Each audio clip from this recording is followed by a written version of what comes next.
विकासनगर की जानिए सबसे पहले खबर। यहां एक और गोकशी का मामला सामने आया है। यहां पर डाक पत्थर इलाके में गौवंश का अवशेष मिला, जिसके बाद हिंदू संगठन के लोग सड़कों पर उतर गए। डाक पत्थर चौक पर हंगामा किया गया, चक्का जाम कर दिया गया, जिसके बाद भारी पुलिस फोर्स की तैनाती मौके पर करनी पड़ गई। लोगों को समझाकर शांत कराया गया।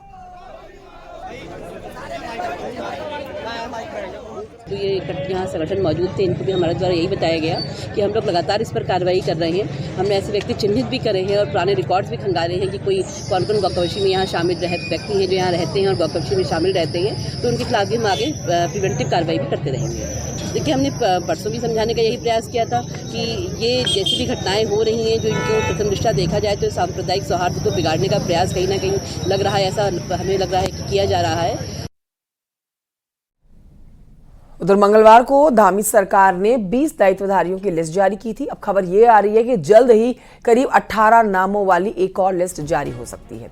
इस लिस्ट में सोर्सेज के मुताबिक कई बड़े नाम हो सकते हैं। बीजेपी सोर्सेज के मुताबिक दूसरी लिस्ट में आरुषि निशंक, सुभाष बर्थवाल, पुनीत मित्तल, अनिल गोयल, अजीत चौधरी, सरदार मंजीत सिंह, दीप कोश्यारी, सरोज डीमरी, हरिद्वार के जयपाल, अल्मोड़ा के पूर्व जिला अध्यक्ष रवि रोतेला और रुड़की से शोभाराम प्रजापति के नाम शामिल हो सकते हैं।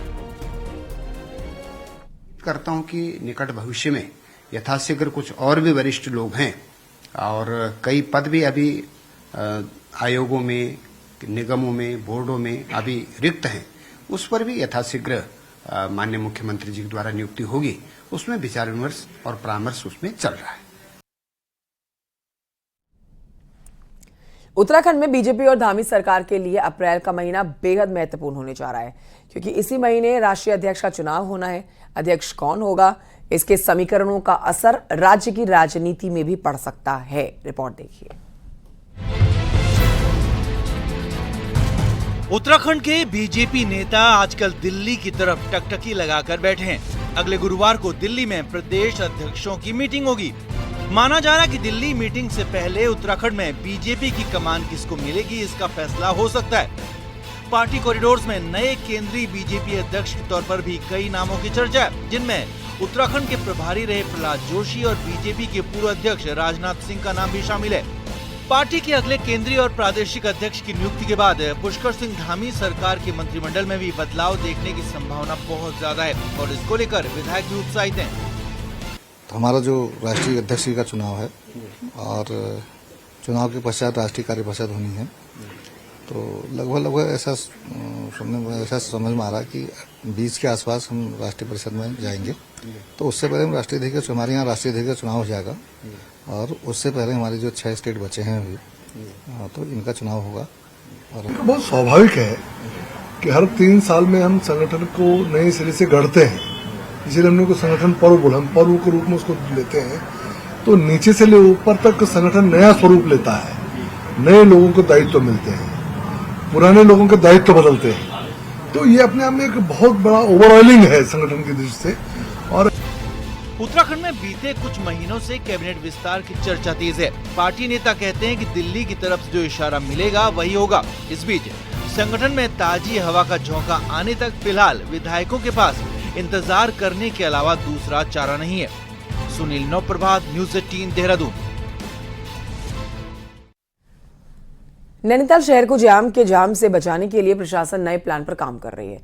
कालाडूंगी से आने वाले पर्यटक जिनको कैंचीधाम जाना है, उनको शहर में एंट्री की बजाय रूसी बाईपास से जूलीकोट भवाली भेजने की योजना है, जो कि हल्द्वानी से आने वाली गाड़ियों को भीमताल या फिर भवाली भेजा जाएगा।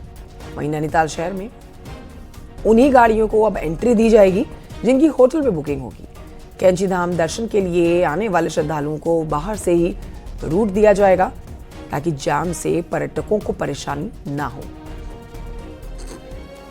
पहली बात तो जो बाहर के पर्यटक हैं जिनकी यहाँ पे बुकिंग नहीं है या ऐसी बुकिंग है उन होटल्स में जिसमें पार्किंग नहीं है, उनको रूसी बाईपास और नारायण नगर में रोका जाएगा। उनको शटल के माध्यम से नैनीताल लाया जाएगा और वो अपनी गाड़ी नहीं नैनीताल लेके आ पाएंगे। पहला तो ये पॉइंट है। दूसरा पॉइंट, जो हमारे पास नैनीताल में टू व्हीलर ट्रैफिक काफ़ी हो गया है।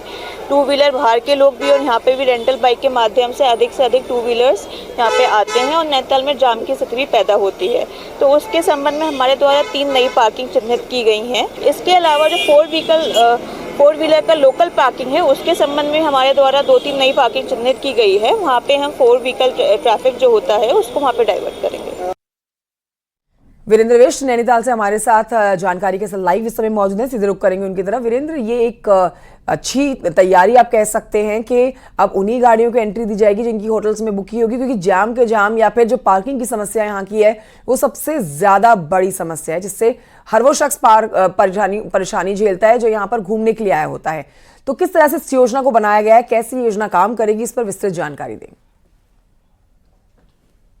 देखिए, आमतौर पर अगर देखा जाए तो नैनीताल में जाम का झाम हमेशा परेशान करता रहा है।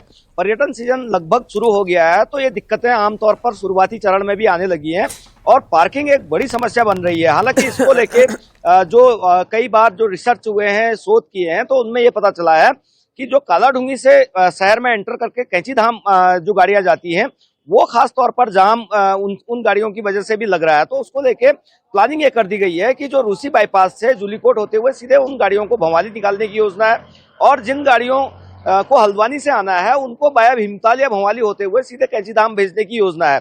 क्योंकि अधिकतर जो श्रद्धालु है वो कैंची धाम के नाम पे आ रहा है, लेकिन नैनीताल उन वाहनों की वजह से जाम भी लग रहा है। लेकिन अब दूसरे चरण पे काम पुलिस कर रही है और ये कहा जा सकता है कि जिस तरह से हाईकोर्ट के निर्देश हैं या तमाम जिला प्रशासन की योजनाएं हैं उन पर काम हो रहा है।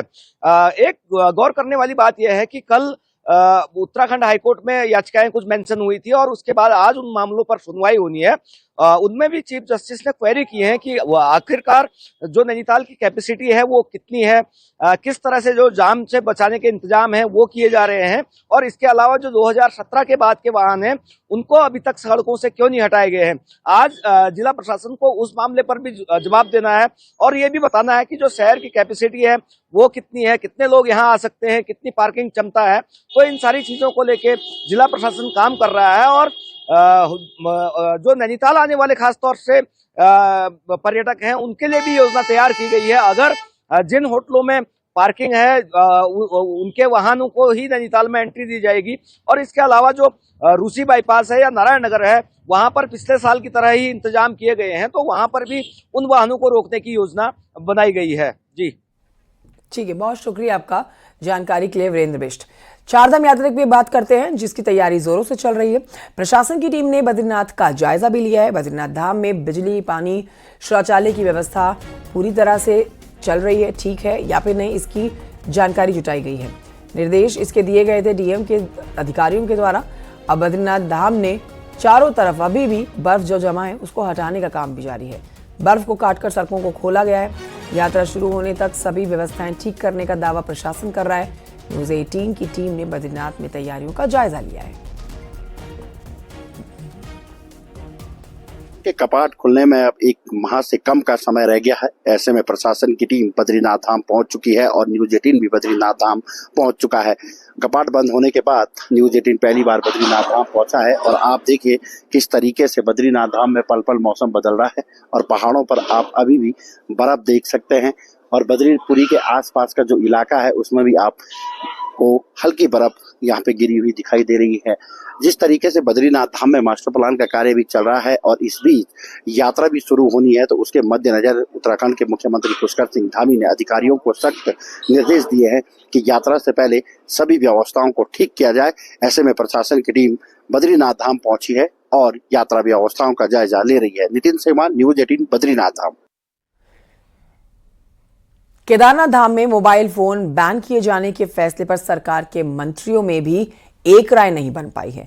वहीं सोशल मीडिया से जुड़े हुए कई लोग इस कदम को सही ठहरा रहे हैं और इसे धार्मिक भावनाओं के साथ ही सुरक्षा के लिए भी बहुत जरूरी बता रहे हैं। रिपोर्ट देखें।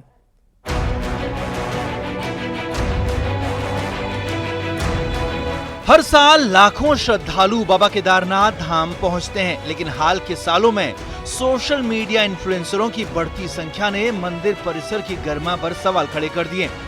कई इन्फ्लुएंसर धाम में आकर अपने फॉलोअर्स बढ़ाने के लिए कंटेंट क्रिएशन में जुट जाते हैं, जिससे आम श्रद्धालुओं को खासी असुविधा होती है। कई बार धार्मिक भावनाओं को आहत करने वाली सामग्री भी सोशल मीडिया पर वायरल होती रही है। तो ऐसे में जिला प्रभारी मंत्री सौरभ बहुगुणा का कहना है कि केदारनाथ धाम के प्रांगण में सख्ती से मोबाइल प्रतिबंधित किया जा रहा है, ताकि धार्मिक माहौल को संरक्षित किया जा सके। जबकि पर्यटन और धर्मस्व मंत्री सतपाल महाराज का कहना है कि इस बारे में आखिरी फैसले से पहले खुफिया विभाग की राय ली जानी चाहिए। केदारनाथ यात्रा में लोग जो हैं मंदिर परिसर में खड़े होकर रील बना रहे हैं, अलग अलग तरीके से वीडियोस बन रही हैं, तो कहीं ना कहीं हमें लगता है कि हमारे जो धार्मिक स्थान है उसकी गरिमा को भी गिराया जा रहा है और इसको टूरिज्म स्पॉट की तरह देखा जा रहा है। हम चाहते हैं कि लोगों को बाबा केदार का आशीर्वाद मिले, लोगों के जीवन में सुख समृद्धि शांति हो, लेकिन इसको एक टूरिज्म स्पॉट के रूप में ना देखा जाए।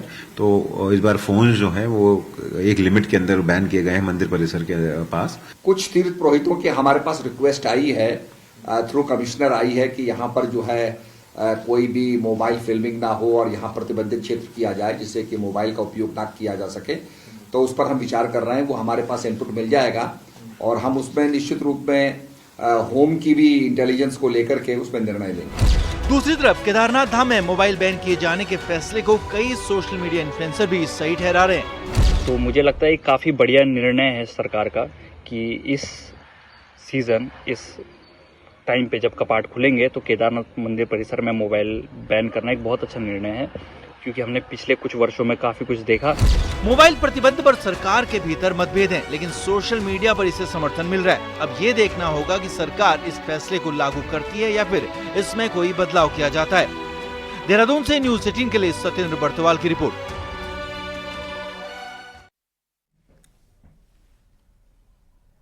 चमोली जिले में डीएम और जिला आबकारी अधिकारी के बीच में विवाद बढ़ गया।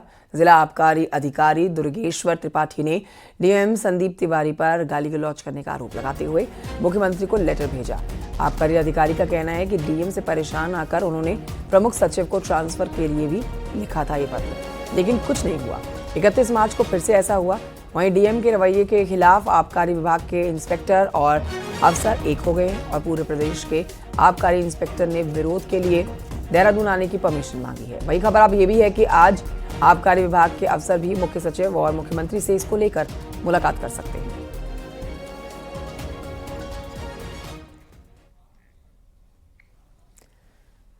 विकासनगर में देर रात एक कार बेकाबू होकर शक्ति नहर में जा गिरी। डाकपत्थर से डकरानी जा रही ये ऑल्टो कार पुल नंबर 2 भीमवाला के पास नहर में गिर गई। घटना के वक्त कार में एक महिला सवार थी और पुरुष और 2 बच्चे सवार थे। तो वहीं एसडीआरएफ ने रेस्क्यू के दौरान दोनों बच्चों और उनके पिता को बचा लिया, लेकिन महिला की तलाश अभी भी जारी है।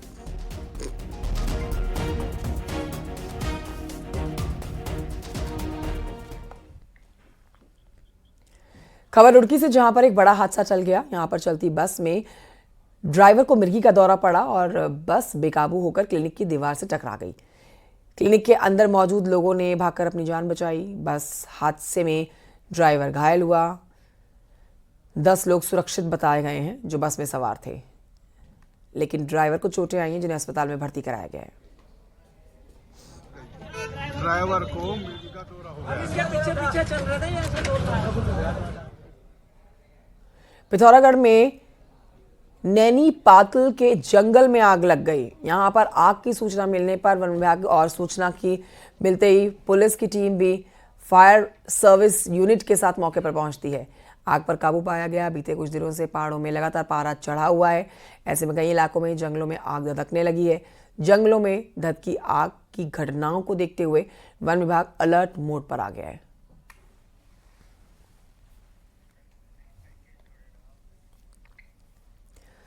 माना जाता है कि पहाड़ में पलायन से ग्रामीणों को मोह भंग हो रहा है, लेकिन ऐसा नहीं है। स्याही देवी क्षेत्र के दर्जनों गांव आज भी जंगलों में आग लगने की सूचना मिलते ही दौड़ पड़ते हैं। यही कारण है कि पिछले 1 दशक से इस क्षेत्र के जंगलों में आग नहीं लगी है। ये पूरा मामला क्या है, रिपोर्ट देखिए।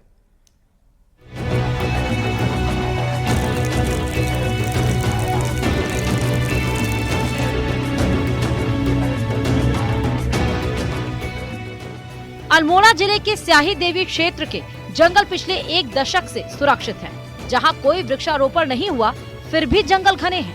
और जब भी जंगलों में आग की सूचना मिलती है, इलाके के लोग और महिलाएं सभी काम छोड़कर आग बुझाने के लिए भागते हैं, जो आज उत्तराखंड के लिए मॉडल के तौर पर तैयार हो रहा है। वन विभाग भी मान रहा कि यह देश में एक नया मॉडल तैयार हो रहा। हमारी जो मातृशक्ति है, हमारी जो महिलाएं हैं, जो हमारे यहाँ के स्थानीय निवासी हैं, वो इन जंगलों की सुरक्षा में इस तरीके से कदम मिला के हमारे साथ आगे बढ़ें और ये एक बहुत ही सराहनीय कदम है। वहीं महिलाओं के जंगलों को बचाने मुहिम को लेकर 1 अप्रैल को पूरे इलाके में और दिवस मनाया जाता है, जिसमें दर्जनों गांवों के लोग शामिल होते हैं और जंगलों और खेतों में आग नहीं लगाने की शपथ लेते हैं, जिसको प्रोत्साहन देने के लिए सरकार भी अब महिलाओं को वनों के साथ जोड़कर रोजगार की योजना रही है। अगर कहीं भी आग लगती है तो पहले तो हम अपनी महिला जो हमने 9 कार्यकारिणी बनाई है, सदस्य बनाए हैं, उनको फोन करते हैं। उसके बाद महिला मंगल दल को फोन करते हैं और हमारे गांव से सभी महिला और पुरुष आग बुझाने के लिए जाते हैं। महिलाओं के द्वारा महिला मंगल दल अगर आके दशकों से यहाँ आग नहीं लग रही है तो ये अपने आप में इससे बड़ी बात क्या हो सकती है। तो उन महिलाओं को आजीविका से भी जोड़ना, जो लोग इकोलॉजी बचा रहे हैं, टेक्नोलॉजी से अपने कोशिश कर रहे हैं कि जुड़ें, तो उनकी इकोनॉमी का भी लगातार संवर्धन, उसका आगे बढ़ना बहुत आवश्यक है। स्याही देवी क्षेत्र के दर्जनों गांवों की मेहनत अब रंग लाने लगी है।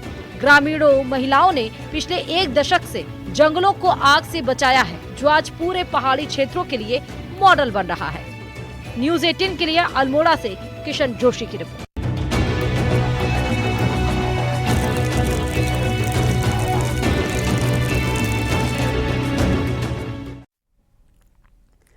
केंद्र सरकार की तरफ से देहरादून और नैनीताल में अलग अलग विकास कार्यों के लिए 164 करोड़ रुपए की मंजूरी मिली है। इसमें देहरादून के रामजीवाला में तालाब और पार्क निर्माण के लिए करीब 8 करोड़, डिफेंस कॉलोनी में गौरा देवी पार्क के लिए 6 करोड़ 77 लाख, तहसील चौक पर मल्टी लेवल कार पार्किंग के लिए करीब 13 करोड़ रुपए, ऋषिकेश मल्टी लेवल पार्किंग के लिए करीब 12 करोड़, कारगी चौक में आड़त बाजार के लिए करीब 12 करोड़, माल देवता के लिए 4 करोड़, गड़ी कैंट सामुदायिक भवन के लिए 12 करोड़ की मंजूरी दी गई है। मुख्यमंत्री पुष्कर सिंह धामी ने इसके लिए केंद्र सरकार का आभार जताया।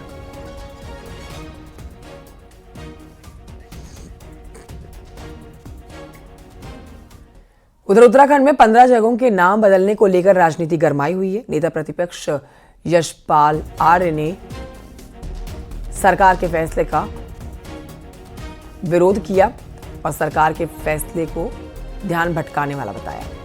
बुधवार को हरिद्वार दौरे पर रहे नेता प्रतिपक्ष यशपाल आर्य ने आरोप लगाया कि प्रदेश में बेरोजगारी, भ्रष्टाचार और अवैध खनन जैसी बड़ी समस्याएं हैं, लेकिन सरकार जनता का ध्यान भटकाने के लिए नाम बदलने जैसे फैसले ले रही है ताकि लोगों को बड़ी समस्याओं से ध्यान भटकाया जा सके। वो सरकार ध्यान बटाने के लिए, जनता का ध्यान बांटने के लिए इस तरह के फैसले ले रही है और मेरा मानना है कि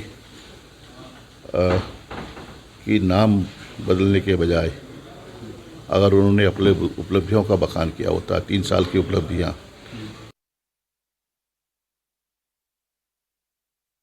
उधर उत्तराखंड में अभी फिलहाल कोई चुनाव नहीं है, लेकिन कांग्रेस के सबसे सीनियर नेता हरीश रावत अलग अलग प्रोग्राम में दिख रहे हैं।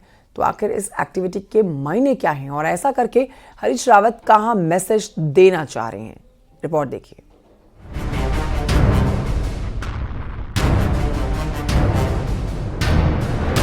हरिद्वार में गंगा स्नान, फिर मदरसों के मुद्दे पर विधायकों के साथ मुख्य सचिव से मिलना, नवरात्र पूजा के साथ अलग अलग मुद्दों पर मौन व्रत और अब बीजेपी का झूठ बताने के लिए दूर दराज के इलाकों में 20 दिन बिताने की बात।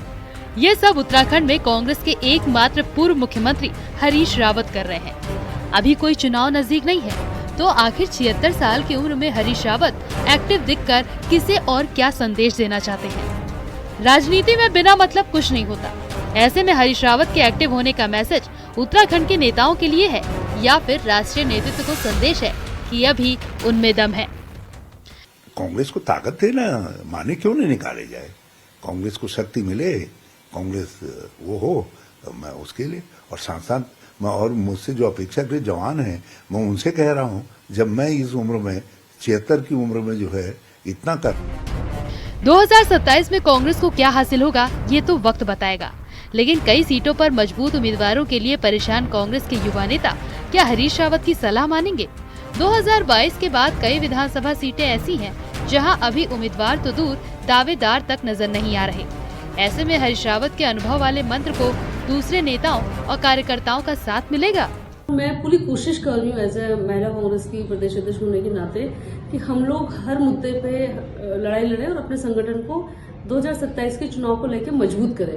और वहीं मैं अपने वरिष्ठ लीडर से भी यही चाहूंगी कि जो जब टिकट्स की बारी आई, जब 2027 का चुनाव है, तो जो युवा चेहरे हैं जो आज मेहनत करें उन लोगों को जरूर मौका देने का काम मैं पार्टी करूँ। अगर वो प्रदेश के दौरे पे जा रहे हैं, कांग्रेस कार्यकर्ताओं से बातचीत करना चाहते हैं, संवाद स्थापित करना चाहते हैं और लंबा समय दूर दराज में कार्यकर्ताओं के साथ बिताना चाहते हैं, तो निश्चित तौर पर अच्छी बात है। इसका लाभ तो प्रदेश कांग्रेस संगठन को ही मिलेगा और आने वाले विधानसभा चुनाव के लिए वैसे भी आदरणीय प्रदेश अध्यक्ष करण महाराज जी लगातार कार्यकर्ताओं को दिशा निर्देश दे रहे हैं। 2027 का विधानसभा चुनाव उत्तराखंड में पूरे 5 साल के नारे के साथ लड़ा गया, लेकिन तब से कांग्रेस ऐसी लड़खड़ाई कि अब तक खड़ी न हो पाई।